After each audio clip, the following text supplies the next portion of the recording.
Latch the windows, lock the doors, and put the kids to bed. It's time for another episode of Tales from the Garage. Oh man, it's cold out here. Okay, I'm back. Man, am I determined.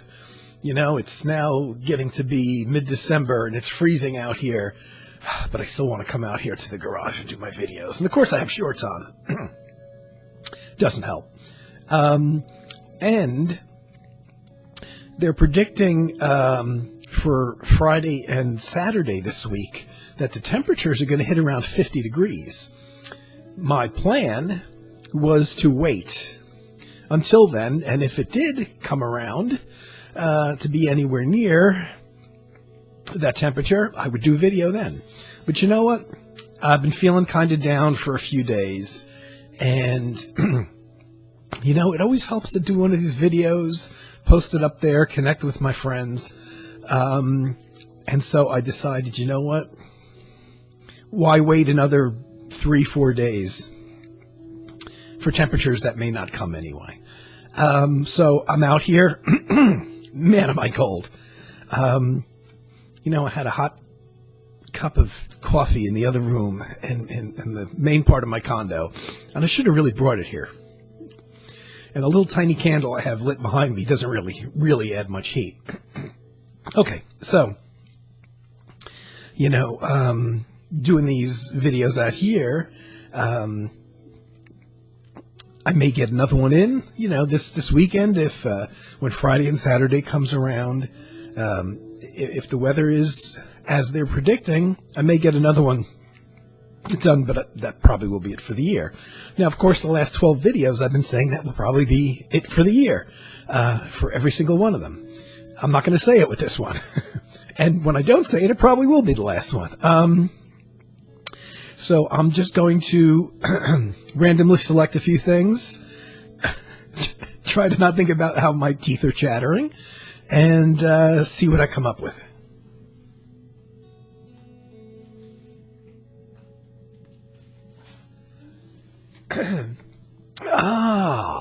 Somebody that I spoke. Did I pull something? Oh no, I was speaking to somebody, one of my buddies, about Anthony Phillips' 1984. I did pull out his 1984 album, didn't I, in the last video? I have another one. I think I have a whole Anthony Phillips section there. One of my earliest acquisitions. This may in fact have been my first Anthony Phillips album. I'm not sure. Private Parts and Pieces #2. That I don't think I have this on CD now that I think about it. It was a Gem Records import. Gem Records was a really big, well, it was based here in New Jersey and California, I see on the sticker here. And this sticker was very familiar. You see the Gem Records sticker there. Right there, right there. I can't get the camera thing down. That Gem Records sticker at one point in the late 70s was probably on about 70% of the albums that I bought, because I would pretty much go straight to the import section. And they were big on importing artists who didn't get their music released in the country here in the U.S., but that had cult followings, which always pretty much, I guess, applied to Anthony Phillips. Maybe through his Genesis connection, through being an early member. And at that time, Genesis wasn't a huge pop band, but they were a very big cult band. And I think most of the people at this time, in the later half of the 70s, that were Genesis fans, excuse me, probably knew who had been in the band, probably had the Trespass album at very least. So this one actually came out in 1980. I'm guessing, I think this was his third album. He did The Geese and the Ghost, which was his first album, had some vocal tunes on there. But it introduced most folks to his primarily, not entirely acoustic, but primarily acoustic music. And also pretty much at the same time came out with Private Parts and Pieces #1. And this was #2. And I want to say, I think this is the, I could be wrong. I could be wrong, but I think this came out, I think this was his third album. It's got wonderful cover art, and at this time he had the same cover artist all the time. And I want to say it's Peter Cross is his name, but I can't find the credit on here. Yes, cover design, Peter Cross. This is a very good album. A whole bunch of, I'm not sure. There's generally one, on most of the albums at this time, they're instrumental albums, primarily acoustic, but there's quite often and usually one vocal track sung by Anthony Phillips on here. He's got Andy McCulloch on drums and percussion. Mike Rutherford from Genesis plays bass on one track, and there's an oboe player. And Mel Collins plays flute. Mel Collins from King Crimson. And it tells you most of the material was recorded either June 76 or November and December 77. So it took a few years for it to come out. But this, I got a lot of Anthony Phillips CDs. I'm not sure that I have this one on CD. It's certainly come out. The record company was Passport Records.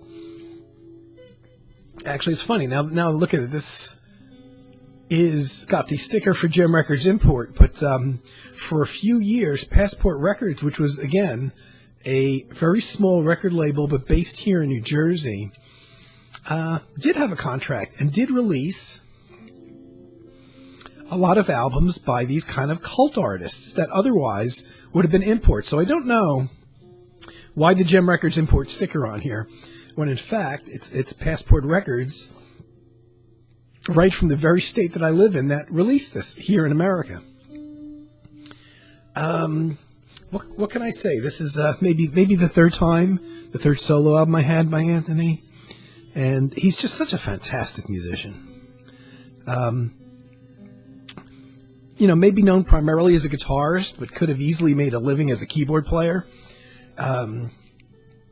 Though most of the time he sticks to piano. I know it was later in the 90s he did have a bit more synthesizer on his albums, but I think that was primarily because a lot of the music he was composing was not necessarily for solo albums per se, but were for movie soundtracks and mostly British television, and so he would use synthesizers kind of in an orchestral way. Some of my favorite Anthony Phillips albums I will never pull out on a vinyl pull because I don't have them and they didn't come out on vinyl.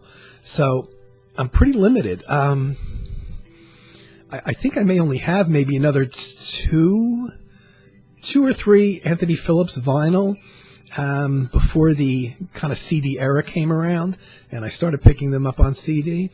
This is highly recommended from what I remember, but I don't have a lot of remembrance of it. And there's just various pictures of like some of the British countryside and things like that. And boy, if you don't hear the British countryside in Anthony Phillips music, you don't hear it anywhere.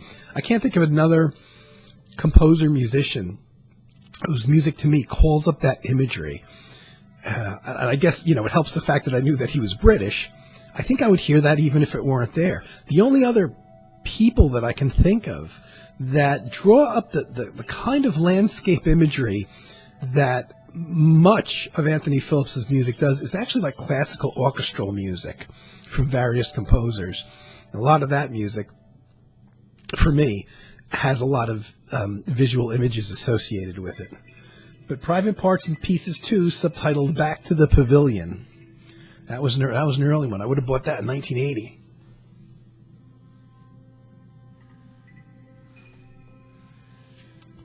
Well, here's one. What can you say about this? Probably anybody that watches my videos is going to know this. Still makes me sad. But John Abercrombie, his first great quartet. This was his first actual working band that he had. All of his groups prior to this and his albums were basically musicians playing on his studio album sessions, but not a group. Is this their last album? or is M their last album? I think this is their second album, with no title, just Abercrombie Quartet. A great band, and actually, the bass player George Mraz, I'm not sure if I had heard him before. Probably not.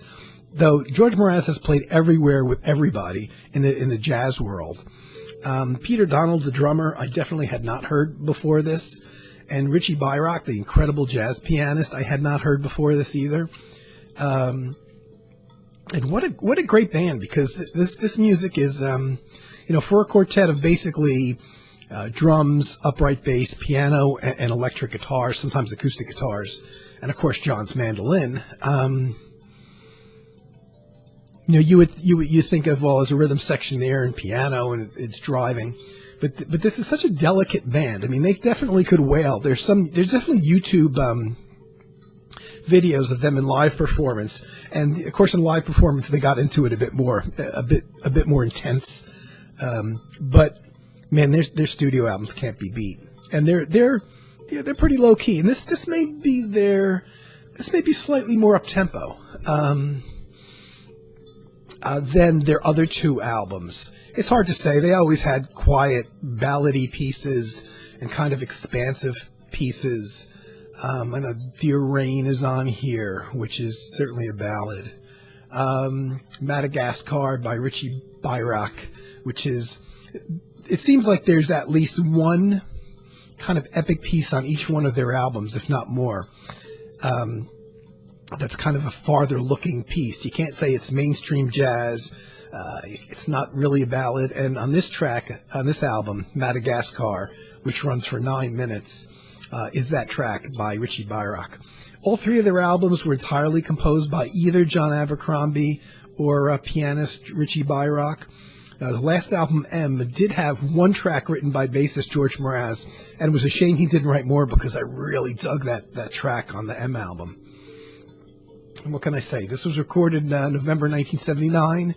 It took ages and ages for this to become available on CD, but the group only recorded 3 studio albums, and ECM finally, a couple years ago, repackaged in a little box set all 3 of the studio albums, which is good because there's a lot of very quiet music on their 3 albums. And at various times, and I've said this before, I think I did, I think on a vinyl pull, I think I've already pulled out the Arcade album, which is the first album the group did together, and the M album. I think I pulled out the other 2, but I could be wrong.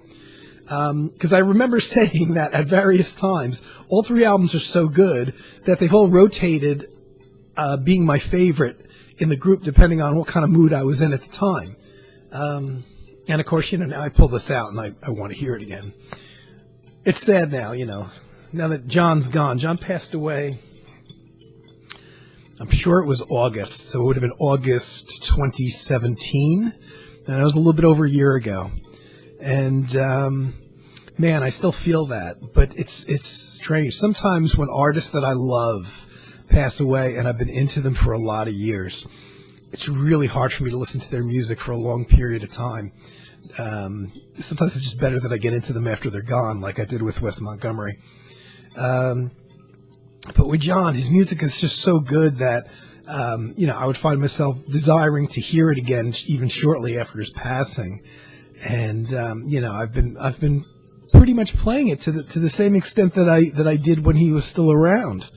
But what can I say? It was definitely he wasn't particularly a young man, but he had a ways he could have kept going, and he was still doing gigs and recordings and stuff like that. So once again, hearing of his passing was a bit of a shock.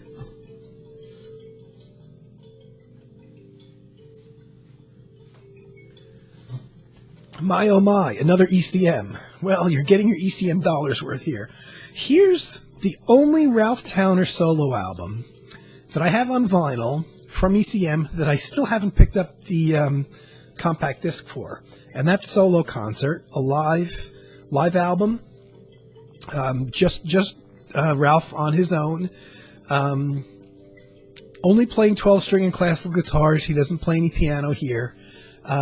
which may be the lack of variety of pieces, and because it's live and not overdubbed in the studio and there's no additional musicians, I don't mind that aspect so much. But it's an all-guitar album. It's brilliant, though. Maybe the reason why I didn't necessarily run to pick it up yet on CD, recorded October 1979.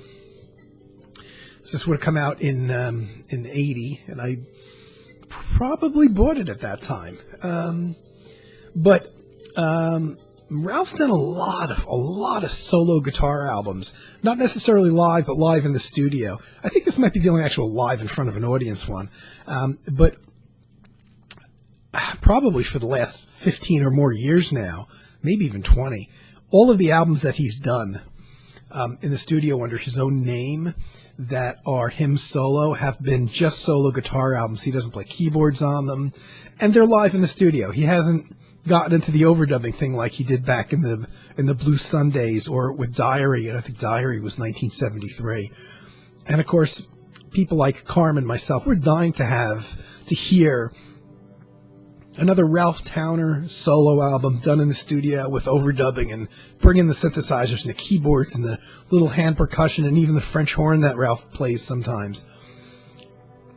Though of all of his solo, and I have a bunch, not all actually, of his recent solo albums, which are live in the studio, probably if I had this on CD, this might be the one that I would pull out probably first. I think the pieces are a little more expansive. His pieces now tend to be fairly short, and these are slightly a bit longer. There's 7-minute and 8-minute pieces on here. And he does Nardist by Miles Davis, a version of that for guitar, and he does, speaking of John Abercrombie connection, he plays a version of Timeless by John Abercrombie, just on acoustic guitar, live solo. It's kind of a weird setting for that track, which was very heavy electric organ and electric guitar and kind of electronic atmosphere to it. And to hear it played on a single acoustic guitar is a little bit strange, but very nice. I'm not really, maybe I'm talking faster, or I don't have as much to say about these individual albums, or it's just me freezing my butt off that I'm only 17 minutes into it and I've done 3 albums already.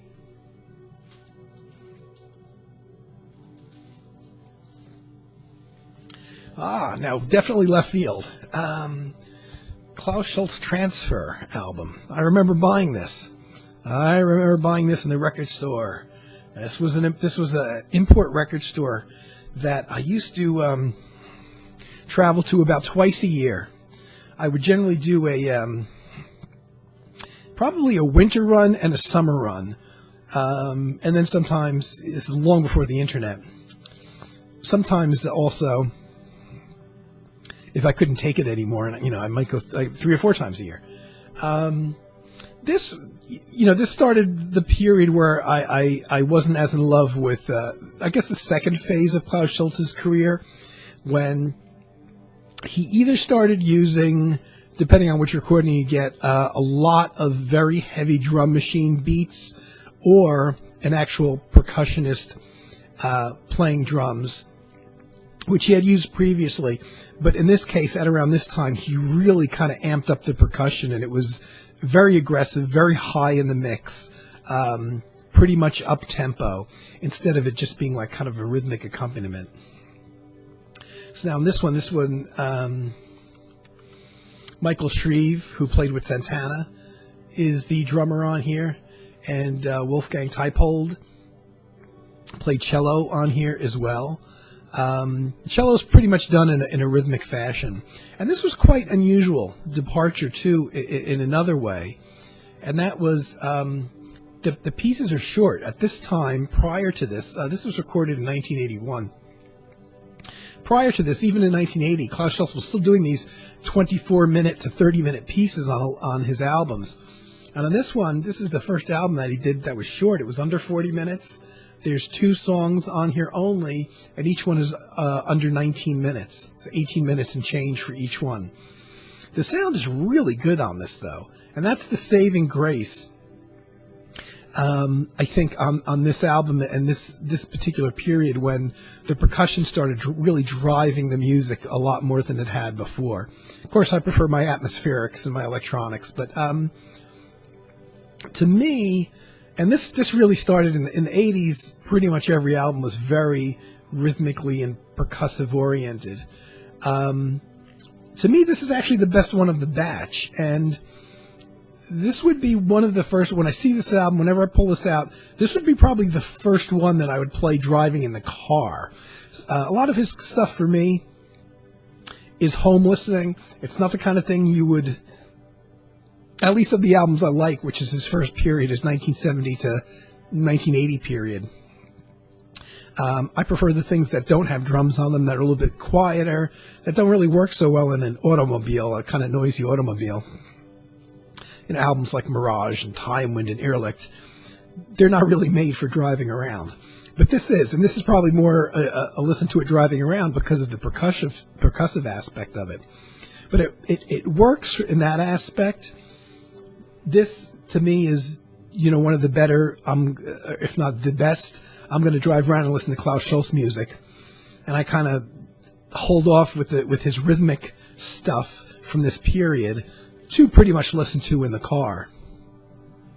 And this would be and it works. You're driving along and you're getting into the rhythm and the keyboards are kind of fading in and out of the rhythm. But there's not so much going on that you miss very much when you're half paying attention. That kind of thing. The pieces are long enough that you can drift in and out of them, but you don't miss a whole lot because the percussion is such a big part of it. But that was quite a departure for him, and he stayed with that. But that's stayed with that really until well into the 90s even, and he was still at that point, recording an album a year or so. I can't believe I've already done 3-4 albums, whatever. I'm gonna pull one more. But from where?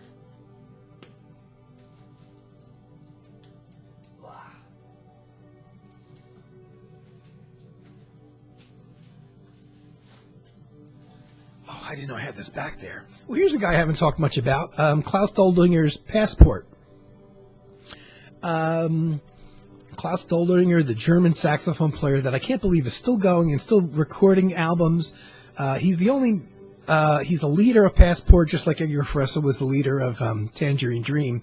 He's the only musician that plays on all of the Passport albums through the years. Passport started, I want to say the very early 70s, it was the late 60s, probably very early 70s.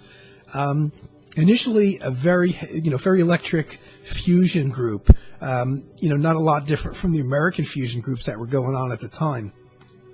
They got a bit more slick and commercial. I'll say maybe not commercial, but less of the fusion things where, there'd be some electric bass guitar vamp going on, and they'd solo over it for 9 or 10 minutes. And great musicians in the band, including Christian Schulze, the keyboard player, no relation to Klaus Schulze. And some of those fusion albums had some real nice mellotron on it, but they really sound dated, and they don't really do much for me. I have a couple of them. They have their moments. As you started approaching the late 70s, I guess Klaus was always a guy, I guess maybe even to this day, that kind of kept his ear toward the contemporary instrumental jazz movement. And a lot of people say he went commercial. There's a couple times, and a couple albums right around this period, that even had like a slight disco funk bass vamp and drum kind of thing going on to a couple of the tracks on their albums, which was a bit too far in that direction. But then others calmed it down a little bit. I wouldn't say it sounds like the smooth jazz the way that people think of smooth jazz, but it was slicker. And if anything, a bit more slightly like maybe prog rock. And for some reason, this album is called Blue Tattoo. I've seen people say this is the worst album they ever recorded, and I honestly think it's one of the best. A lot of their records started having vocals on, so they'd have maybe 2 or 3 vocal tracks on an album. Usually those are the more commercial songs. I gotta admit, a lot of those songs with vocals are incredibly catchy. and a couple of them are just obvious attempts at commerciality. But this one is 8 tracks. It doesn't even run 40 minutes. But to me, they got it completely right. This is one of my favorite albums by Klaus Doldinger's Passport, and I have albums going way up until the 2000s something. He's still putting them out there. What can I say? This is a really good one. If you like kind of slick prog rock, even though there's only one track that even, there's 2 tracks that hit the 5-minute mark, but that's it. So none of them are very expansive pieces. So as usual, Klaus Doldinger wrote all the music, as he does for all of the Passport albums. Occasionally with his vocals, he doesn't write the lyrics, but that's it. Klaus Voormann. If anybody knows who Klaus Voormann is, John Lennon's buddy, who was a bass player, actually did the cover design. I never noticed that before. A bunch of musicians that were kind of in and out of the Passport band at various times. Not people that I know so much on their own. Dieter Petteret on bass. Hendrik Schaper on electric keyboards. David Krieger on drums. And Klaus himself plays saxophone, lyricon, and keyboards and synthesizers. So Klaus always plays synthesizers, and I guess probably electric piano too on the recordings, as well as doing the saxophones and flutes. He doesn't play flute on here, but he's a nice flute player. This also has probably my favorite Passport guitarist. Passport's had a lot of really good guitarists come in and out of the band.